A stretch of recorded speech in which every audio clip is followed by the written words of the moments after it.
News 18 में आप सबका एक बार फिर से स्वागत करते हैं। इस वक्त अभी हमारे साथ बात करने के लिए जुड़े हैं ex MP Ladakh Jamyang Tsering Namgyal sir. Sir, जिस तरह से बजट को लेकर काफ़ी सारा स्टेटमेंट आ रहे, खासकर बजट कटौती को लेकर अभी रिसेंटली एमपी लद्दाख का स्टेटमेंट आया। उनका कहना है कि बजट कटौती हुई है, खासकर दोनों काउंसिल से हुई है, और साथ ही साथ उनका कहना है कि कारगिल में लास्ट ईयर बजट था उनका एक्सपेंडिचर 96% टू 97%, फिर भी बजट कटौती हुई है। और उनका ये भी कहना है कि एमपी लद्दाख ने 5 साल में सिर्फ लद्दाख को गुमराह किया है, आवाम को गुमराह किया है। क्या कहेंगे? देखिए, सबसे पहले मैं आवाम को बताना चाहता हूँ, आज इस बार जो है 2000 जो करंट फाइनेंशियल ईयर और इस करंट फाइनेंशियल ईयर के जो बजट एलोकेशन था वो 5,958 करोड़ था। तो इस बार रिवाइज एस्टिमेट जब हुआ तो उसमें लगभग 1,000 करोड़ का कटौती जो है प्रपोज सबमिट हुआ है। अब इसको लेके ऑनरेबल एमपी हनीफा जान साहब का एक बयान जो मैंने कल मीडिया में भी मैंने भी देखा, उनका एक लेटर भी था, वो भी मैंने पढ़ा। मुझे इस बात से दुख होता है और अफसोस है पूरे लद्दाख के अवाम के लिए, लद्दाख के एमपी होते हुए हनीफा जान साहब ये इस काम में जो है नाकामयाब रहा है।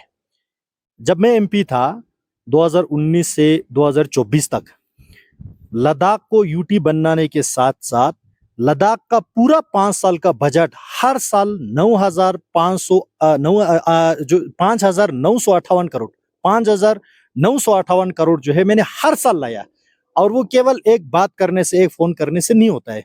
बजट एस्टिमेट जब रिवाइज एस्टिमेट होता है उससे पहले दिल्ली में जाके पैरादारी करना होता है।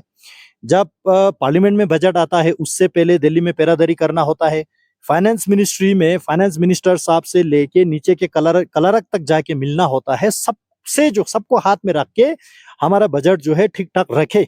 ये काम लद्दाख के एमपी को दिल्ली में करना होता है, जो हमने बखूबी निभाया।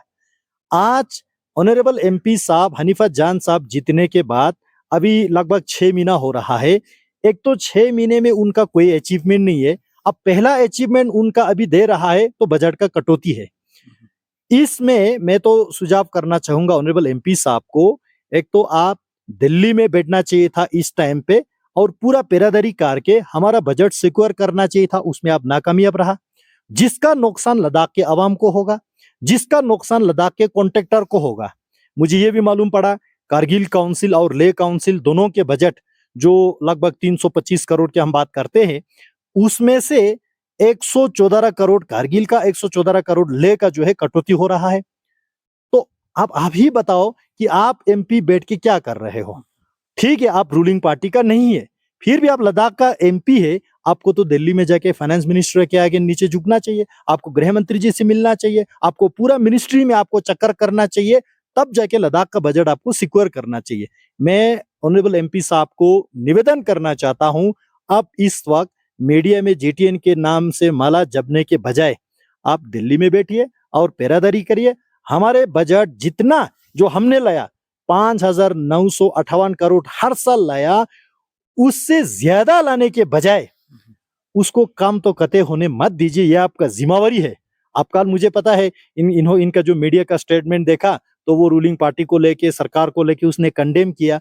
वो मीडिया में बयानबाजी करने से प्रभाव साफ नहीं होता है। ठीक है, आपका पॉलिटिकल स्टैंड हो सकता है, लेकिन आवाम को आप क्या दे रहे हो? आज आपके करगिल काउंसिल खुद रो रहा है, बजट कटौती हो रहा है। भाई, आपको तो करगिल काउंसिलर लोगों ने जीता है ना, कम से कम उनको तो मत रुलाइए। आप अपने एमपी होने का जिम्मेवार बाखूबी निभाइए और दिल्ली जाके पैरादारी करके बजट को सिक्योर कीजिए। अगर आपसे नहीं हो सकता है तो आपको इस्तीफा दे देना चाहिए।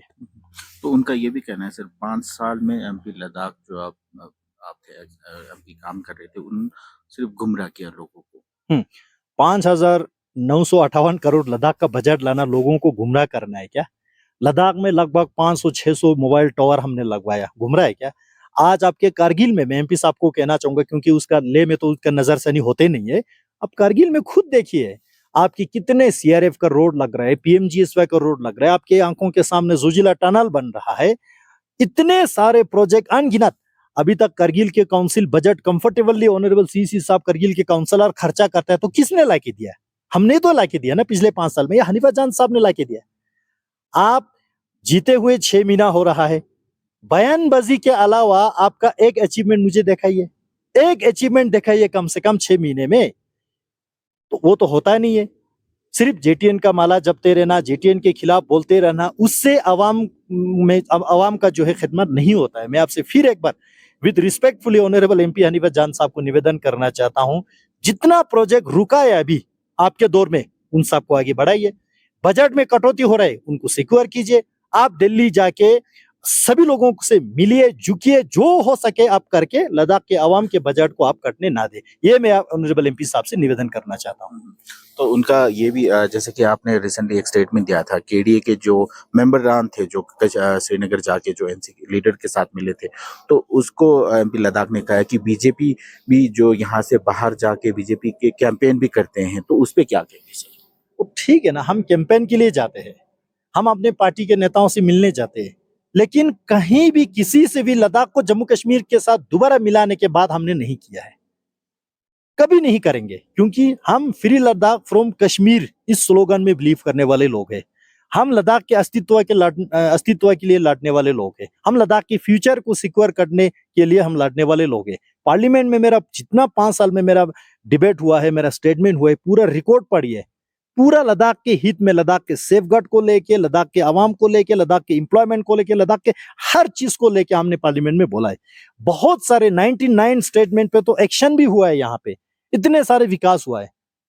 हम जहां भी जाते हैं, अभी भी जाके मैं मिलते रहता हूं अपने नेताओं से, लेकिन लद्दाख के हित की ही बात करता हूं, लद्दाख को कश्मीर से मिलाने की बात नहीं करता हूं। अभी केडीए के लीडर लोग वो आपके सामने अलग अलग बयानबाजी करेंगे, नहीं जी हम तो अपने पार्टी के लीडर्स को मुबारकबाद देने गया, नहीं जी हम तो उनसे जाके फोटो खींचने के लिए गया। बात वो नहीं है, जाने से किसी को कोई शिकायत नहीं है, लेकिन जाके वहां किस एजेंडा पे आप काम करते हो, क्यों लद्दाख के अवाम को गुमराह करते हो आप, क्यों लद्दाख के खिलाफ आप उधर जाके प्लानिंग करते हो, क्यों लद्दाख के अवाम के एस्पिरेशन के खिलाफ आप काम करते हो। शिकायत इस बात से है। रिसेंटली आप जाके वहाँ कश्मीर से लद्दाख को फिर से जुड़ाने की बात करते हैं, हमें तकलीफ इस बात से होती है। आप जाइए, आप जहां भी जाइए, आप जहां भी जाते हो, हम कभी स्टेटमेंट नहीं देते, लेकिन जहां से हमको लगता है ये बात लद्दाख के फ्यूचर के लिए गलत हो सकता है, ये लद्दाख को आने वाले 40-50 साल के बाद लद्दाख पछताएंगे, उस बात पे हम आपको कंडेम करते हैं। पुरजोर तरीके से हम आपको क्रिटिसाइज करेंगे, और वो कंस्ट्रक्टिव क्रिटिसिज्म करेंगे हम। तो साथ ही साथ रिसेंटली डॉक्टर जाफर जो कि CCLSDC हैं, उनका भी एक स्टेटमेंट आया है आपको लेकर कि आपका जो है नेगेटिव थिंकिंग है कारगिल को, क्या कहेंगे? देखिए, डॉक्टर जाफर साहब करगिल का ऑनरेबल सीसी साहब, अभी नया नया सीसी है, खैर 1-1.5 साल हुआ है, मैं उनको बड़ा रिस्पेक्ट करता हूँ, वो अच्छा डॉक्टर है, लेकिन पॉलिटिक्स में और करगिल के अवाम को खिदमत करने में कम से कम सीसी साहब मुझे आईना ना दिखाए, बल्कि आईने में खुद देखिए। आप करगिल के सीसी साहब को यही माइक लगा के पूछिए, आपके काउंसिल के बजट जब जेटीएन था तो कितना था, अभी हनीफा जान साहब एमपी थे तो कितना आपका बजट हो रहा है, वो आपको खुद बताएंगे। आप उनको पूछिए करगिल में कितना सीआरएफ चल रहा है, वो किसने लाया, कितना करगिल में पीएमजीएसवाई रोड चल रहा है, वो किसने लाया, कितना bridges, tunnel, Zojila tunnel, Shinkula tunnel, आपके करगिल के जुरिस्डिक्शन की ही मैं बात करूं तो कितना मोबाइल टावर करगिल में जो लग चुका है और अभी लग रहा है, शुरू हो चुका है और शुरू हो रहा है। करगिल के हॉस्पिटल, कारगिल के अभी एयरपोर्ट का जो रिसेंट अनाउंसमेंट आया है, वो सारा डीपीआर सर्वे मिनिस्ट्री में कितना काम हुआ, किसके दौर में हुआ, पूछिए उनको माइक लगा के। वो बयानबाजी करने से नहीं चलेगा ना। कारगिल का ऐसा कोई कॉर्नर नहीं है जहां हम नहीं गए। आपके यहाँ इचू पंगबर से थेला गांव तक हमने रोड पीएमजीएसवाई में सैंक्शन करके दिया है। आपके लंकर से ब्रोक तक हमने रोड निकाल के दिया है। बहुत सारे ऐसे जगहों पे तो अभी के सीसी खुद नहीं पहुंचे होंगे। अब सीसी के बारे में अपनी कॉन्स्टिट्यूएंसी के लोगों से पूछिए ना। अब रिसेंटली जो है, देखो बहुत दुर्भाग्य की बात है, भारत सरकार के पैसे से, मोदी जी ने जो पैसा दिया उस पैसे से होम स्टे का इक्विपमेंट्स वहां डिस्ट्रीब्यूट हो रहा है। वहां के ऑनरेबल काउंसलर जो इलेक्टेड है, आपके पार्टी के नहीं है, वो लोग जो है बस अब तक काउंसलर होने के नाते उन्होंने लिस्ट सबमिट किया, आपने उस लिस्ट को नजरअंदाज करके आप अपना वर्कर को खुश करने में लगे हुए। एनएचएम का करगिल में ट्रांसफर होता है, मैं आपको बताऊं क्या होता है उसमें। फोकर शारगोल एरिया से 5 बुद्धिस्ट लड़की थे एनएचएम में, वो टारगेट करके आपने संस्कार भेज दिया उनको। क्या वजह है? आप कम्युनल पॉलिटिक्स खेलते हो या पार्टीबाजी पॉलिटिक्स खेलते हो? आवाम को जवाब दो। सीसी साहब सीसी बनने के बाद सिर्फ आपका एक अचीवमेंट है ये कश्मीर में जो श्रीनगर में करगिल हॉस्टल है, जम्मू में करगिल हॉस्टल है, बच्चों का फीस आपने बढ़ा दिया। जहां पे गवर्नमेंट हॉस्टल में गरीब बच्चे लोग रहते हैं, जो ताकत नहीं है उनको जो प्राइवेट हॉस्टल एकोमोडेट कर पाए, वहां आपने फीस बढ़ा दिया।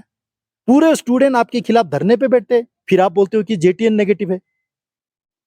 ये बयानबाजी से नहीं चलेगा।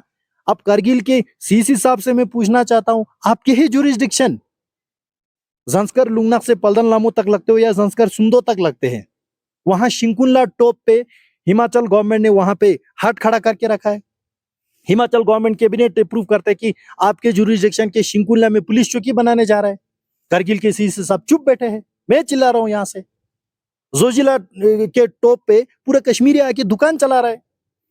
आपका बाउंड्री तो जोजिला टॉप से भी पार है ना, सोनामार्ग तक करगिल का जुरिस्डिक्शन है। आप चुप बैठे, फिर बोलते कि जेटीएन नेगेटिव है। मैं तो कहता हूं डॉक्टर जफर साहब को और ऑनरेबल एमपी हनीफा जान साहब को भी, आप दोनों जेटीएन के नाम से मला जपने से बेहतर ये है आवाम का आप खिदमत कीजिए। अभी आप दोनों का नया नया टेन्योर शुरू हुआ है। आप बयानबाजी में बिजी रहने से बेहतर यही है आप आवाम का खिदमत कीजिए। प्रोजेक्ट जहां रुके हैं वहां आप दौड़िए। आप करगिल के आवाम से पूछिए ना, जहां कारगिल से पादुम तक जो नेशनल हाईवे 301 बनते हैं, जिसमें सबसे ज्यादा दीवार, जमीन, पेड़ पौधे, घर ये सुरू सांकु सब डिवीजन इलाकों वालों से होते, उनको पूछे 4 गुना कंपनसेशन हमने ला के दिया है उनको। फिर कहते हैं कि जेटीएन करगिल को लेके नेगेटिव है। पूछिए उनको, आवाम को। फिरोज खान साहब से पूछिए जो फॉर्मर सीसी यहाँ टशी गलसान साहब बैठे हैं। हम दिल्ली जाने से पहले, बजट का मीटिंग, फाइनेंस का मीटिंग होने से पहले हम दोनों काउंसिल से पूरा रिव्यू फीडबैक लेके जाते हैं, फिर वहां अपने बात रखते हैं, फिर साल पर साल हम बजट, लद्दाख के बजट, काउंसिल के बजट में बढ़ोतरी कराते हैं। अब यहाँ हनीफा जान साहब बैठे हैं, एक तो वो गुमशुदा बैठते हैं, दूसरा वहां बजट के जो न्यूज में देखने के बाद उसका स्टेटमेंट आता है भाई मैं सरकार को कंडेम करता हूँ। भाई आपका काम कंडेम करना नहीं है, आपका काम है काम करना। तो मैं दोनों नेताओं से निवेदन करना चाहता हूं, जेटीएन के नाम से मला जपते पॉलिटिकल बयानबाजी करने से आपका पर्पस साफ नहीं होगा, आवाम का पर्पस साफ नहीं होगा। आप दिल्ली जाइए और सरकार से मिलिए, बात रखिए, हो सके तो उनको जू जू करके निवेदन बोलिए, नहीं हो सकता है तो प्रोटेस्ट कीजिए, फिर भी नहीं हो सकता तो दोनों इस्तीफा दे दीजिए। क्यों आवाम को धोखा दे रहे हैं? तो लास्टली सर, जिस तरह से सेफ गार्ड को लेकर 3 दिसंबर को गवर्नमेंट के साथ टॉक होना है, उस पर क्या कहेंगे आप? देखिए ये एक बहुत अच्छा पहल है भारत सरकार ने, गृह मंत्री जी ने। मैं तो पूरे लद्दाख के आवाम की ओर से भारत सरकार को एक बार फिर से आभार व्यक्त करना चाहता हूं। लद्दाख का जो यूटी बनने के बाद, एक तो यूटी हमारा बहुत बड़ा अचीवमेंट है लद्दाख का, जो लंबे समय से कुशोक बाकुला जी से लेके या उससे पहले कालून सेवांग रिगजिन जब एलबीए का तब प्रेसिडेंट होता था 1948 में, फर्स्ट मेमोरेंडम तब दिया था। मैंने पार्लियामेंट में भी बोला था कि लद्दाख को कश्मीर से अलग करके अलग से यूटी का दर्जा देना चाहिए। तो वो यूटी का दर्जा प्रधानमंत्री मोदी जी के सरकार ने दिया है, ये सभी लोग जानते हैं। यूटी बनने के बाद जो लोगों में एक खदशा आए, लोगों में कुछ कंसर्न्स आए, जो जमीन के सेफ गार्ड को लेके, एम्प्लॉयमेंट को लेके, इन्वायरमेंट को लेके और भी बहुत सारी चीजों को लेके, जिसको जो सरकार के सामने हमारे लोगों ने रखा, मैंने भी पार्लियामेंट में 2-4 बार रखा। तो ये सारा सरकार इस पे गौर करते हुए अब इलेक्शन खत्म होने के बाद एक बार फिर से सरकार जो है, हमारे केडीए एपेक्स के डेलीगेशन जो है और दोनों काउंसिल के चेयरमैन है, ऑनरेबल एमपी साहब है, सभी लोगों के साथ हाई पावर कमेटी के नाम से एक बार फिर से मिलेंगे 3 दिसंबर को। और मुझे बहुत उम्मीद है, इससे पूरे लद्दाख के आवाम को उम्मीद है। और जितना हो सके हमने भी सरकार से निवेदन किया है कि इस मुद्दे पे जो है, जो डिसीजन होना चाहिए, लद्दाख वाले जो चाहते हैं वो डिसीजन जल्द से जल्द हो। खासकर एम्प्लॉयमेंट को लेके, गेजेटेड जो रिक्रूटमेंट को लेके, उसी तरह कॉन्स्टिट्यूशनल सेफ गार्ड को लेके, जो सरकार जल्दी दे सकता है, जो सरकार के जो उसमें मंशा में है, वो सारा जल्दी कर देना चाहिए, ताकि यहाँ जो है लोगों का एज ओवर ना हो, लोगों को जो है इतने सारे जुलूस प्रोटेस्ट ना करना पड़े। इसको लेके सरकार एक बार फिर से बैठ के बात करेंगे। और मुझे ये भी उम्मीद है कि यहाँ से जो डेलीगेशन जा रहा है हाई पावर कमेटी का, इरिस्पेक्ट ऑफ पॉलिटिकल पार्टी, है ना, चाहे रूलिंग के हो, अपोजिशन को, सभी लोग एक अच्छे नियत के साथ वहां जाएंगे और सरकार के साथ टेबल पे बैठ के एक कंप्रोमाइज स्टेज पे आके बात करेंगे। कुछ चीजें सरकार दे सकता है, कुछ चीजें नहीं दे सकता है, कुछ चीजें हमको लेना चाहिए, कुछ चीजें नहीं लेना चाहिए, वो सारा ध्यान में रखते हुए सरकार के साथ अच्छे माहौल में बात करके, लद्दाख के आवाम के हित में बात करके, और ये जो ऑनगोइंग प्रोटेस्ट और ये जुलूस जलसा जो है, इसको एक एंड होना चाहिए, फुल स्टॉप होना चाहिए, ताकि यहाँ के एडमिनिस्ट्रेशन को भी, सरकार को भी यहाँ जो है अच्छी तरह से कम कर पाए, एक अच्छा वातावरण यहाँ पे पैदा हो और जिससे जो है लद्दाख का विकास और भी बढ़े। वैसे तो अभी जो है एमपी साहब के काम ना करने को लेके बजट का कटौती हो रहा है, उससे हमारे डेवलपमेंट पे अभी जो स्लो डेफिनेटली होगा और खासकर आवाम को तो नुकसान होगा ही होगा, उससे ज्यादा जो कॉन्ट्रैक्टर तबका है वो फिर से रोना शुरू हो जाएंगे इनके नाकाबिलियत की वजह से। तो ये सारा ना हो, ये सारा मुझे उम्मीद है कि कल 3 दिसंबर के मीटिंग में चर्चा होंगे और उस पर अच्छे नतीजा भी होंगे और मैं ये भी उम्मीद करूंगा कि जल्द से जल्द खुश खबर सुनने को भी हमें मिले। चलिए सर, बहुत बहुत शुक्रिया। तो अभी हमारे साथ बात कर रहे थे एक्स एमपी लद्दाख, जो कि अभी जो बजट कटौती को लेकर और रिसेंटली जो अभी 3 दिसंबर को लद्दाख के सेफ गार्ड को लेकर गवर्नमेंट के साथ जो बात होना है उस पर कर रहे थे। मैजिक में लद्दाख के लिए से